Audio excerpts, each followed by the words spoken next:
Doctor ortho, अब दर्द भी घुटने टेकेगा। पहले चुनाव में युवा सिर्फ वोटर माने जाते थे, अब उन्हें नेता बनाने की होड़ मच गई। राजस्थान में पंचायत और निकाय चुनाव से पहले सियासी दलों की रणनीति बदल चुकी है। कांग्रेस ने ऐलान कर दिया कि आधे टिकट युवाओं को दिए जाएंगे, जबकि बीजेपी भी नए और ऊर्जावान चेहरों पर मंथन कर रही है। सवाल है कि क्या ये सिर्फ चुनावी दांव है या भारतीय राजनीति में एक नए दौर की शुरुआत। आखिर कौन है ये जेंजी जिसके पीछे अब हर पार्टी दौड़ रही है। नमस्कार, मैं हूं अभिषेक सैनी और आप देख रहे हैं चैनल 4 न्यूज राजस्थान। दिल्ली के जंतर मंतर पर हुए युवा आंदोलन ने सिर्फ राजधानी की राजनीति को नहीं झकझोरा, उसकी गूंज अब राजस्थान तक सुनाई दे रही है। पेपर लीक, रोजगार और पारदर्शिता जैसे मुद्दों पर सड़कों पर उतरी नई पीढ़ी ने राजनीतिक दलों को यह संदेश दे दिया कि अब युवाओं को सिर्फ चुनावी रैलियों की भीड़ नहीं, बल्कि फैसले लेने वाली कुर्सियों पर भी जगह चाहिए। यही वजह है कि पंचायत और निकाय चुनाव से पहले राजस्थान की राजनीति का पूरा फोकस अब जेंजी पर आ गया है।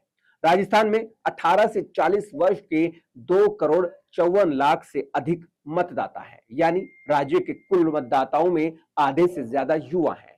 इतना ही नहीं, 2026 की मतदाता सूची में 18 से 19 वर्ष आयु वर्ग के 4,35,000 से ज्यादा नए वोटर जुड़े हैं।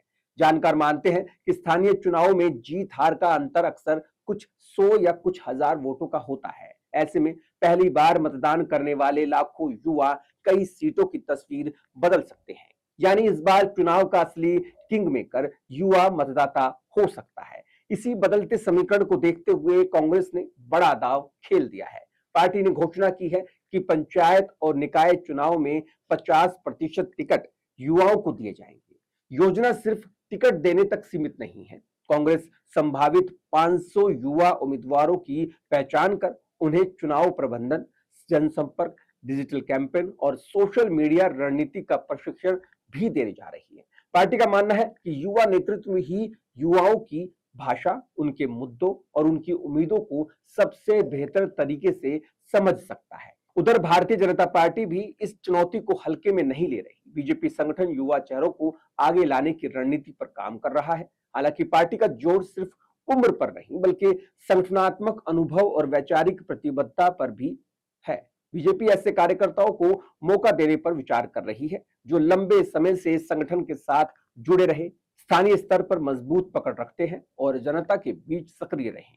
यानी पार्टी युवा ऊर्जा और संगठनात्मक अनुभव दोनों के संतुलन के साथ आगे बढ़ना चाहती है। लेकिन सवाल सिर्फ टिकटों का नहीं, सवाल है इस नई पीढ़ी की सोच का। 1997 के बाद जन्मी जेंजी इंटरनेट, स्मार्टफोन और सोशल मीडिया के दौर में पली बढ़ी है। ये पीढ़ी पारंपरिक चुनावी नारों से ज्यादा रोजगार, शिक्षा, प्रतियोगी परीक्षाओं में पारदर्शिता, डिजिटल गवर्नेंस, भ्रष्टाचार, स्थानीय विकास और जवाबदेही जैसी मुद्दों पर फैसले लेती है। यानी अब जाति और परंपरागत समीकरणों के साथ साथ प्रदर्शन, पारदर्शिता और डिजिटल संवाद भी चुनावी सफलता की नई कसौटी बनते जा रहे हैं। युवाओं को लेकर सियासी बयानबाजी भी तेज हो गई है। भाजपा प्रदेश अध्यक्ष मदन राठौड़ ने कांग्रेस के 50% युवा टिकट वाले फैसले पर निशाना साधते हुए कहा कि हाल के प्रदर्शनों में कांग्रेस से जुड़े युवाओं का व्यवहार देश ने देखा है। उन्होंने आरोप लगाया कि प्रदर्शन के दौरान पत्थरबाजी, देश विरोधी नारे और महिला पत्रकारों के साथ अभद्र व्यवहार जैसी घटनाएं सामने आई हैं। वहीं उन्होंने दावा किया कि भाजपा की युवा राष्ट्र सेवा और सकारात्मक राजनीति में विश्वास रखते हैं। दूसरी ओर कांग्रेस का कहना है कि युवा नेतृत्व को आगे लाना समय की जरूरत है और यही लोकतंत्र को नई दिशा देगा। यानी युवा अब सिर्फ चुनावी मुद्दा नहीं, बल्कि राजनीतिक बहस का केंद्र बन चुका है। राजस्थान की राजनीति में यह बदलाव साफ संकेत देता है कि आने वाले समय में टिकटों की राजनीति भी बदलेगी और चुनाव लड़ने का तरीका भी।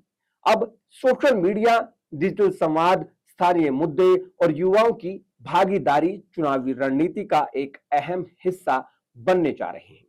राजस्थान की पंचायत और निकाय चुनाव सिर्फ स्थानीय सरकार चुनने का चुनाव नहीं रह गए, ये उस नई राजनीति की शुरुआत भी हो सकते हैं जहां उम्र से ज्यादा महत्व विचार, संवाद और युवाओं की भागीदारी को मिलेगा।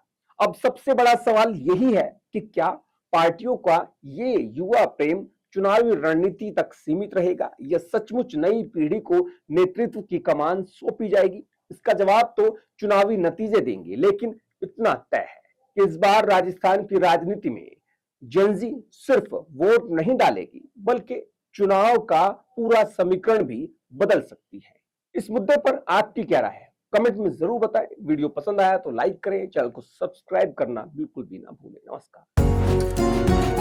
डॉक्टर ऑर्थो, अब दर्द भी घुटने टेकेगा।